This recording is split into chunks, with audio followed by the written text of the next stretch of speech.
Hi guys, మీరు చూస్తున్నారు A tech channel. August 25 12 PM sale అవ్వబోతున్న mobile Realme P4 5G. And back camera చూసుకుంటే 15 megapixel AI కెమెరాతో వస్తుంది. అండ్ 8 మెగాపిక్సెల్ వైడ్ యాంగిల్ కెమెరాతో ఉంటుంది. అండ్ ఫ్రంట్ కెమెరా 16 మెగాపిక్సెల్ ఉంటుంది.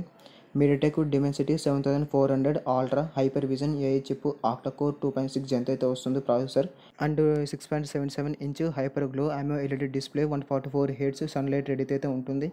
అండ్ 7000 mAh టైటాన్ బ్యాటరీతో ఉంటుంది. 80 watts ultra charger and 10 watts reverse charger bypass charger కూడా అయితే ఉంటుంది. And IP65 and 66 dust and water resistant ఉంటుంది. అండ్ ఆండ్రాయిడ్ వర్షన్ వచ్చేసి 15 రియల్మీ UI 6.0 3+4 ఇయర్స్ అప్డేట్స్ ఉంటుంది. ర్యామ్ విషయానికి వచ్చేసి 8GB RAM and internal storage వచ్చేసి 128 అండ్ 256GB అవైలబుల్ అయితే ఉంది. బ్యాక్ కేస్ కలర్ వచ్చేసి engine blue, forge red and steel గ్రేతో ఉంటుంది. 7000 mAh కూలింగ్ వేపర్తో ఉంటుంది విత్ ఎయిర్ ఫ్లో. లైక్ చేసి అండ్ షేర్ చేసి సబ్స్క్రైబ్ చేసి బెల్ నోటిఫికేషన్ అయితే ఆన్ అయితే పెట్టడం మర్చిపోదండి.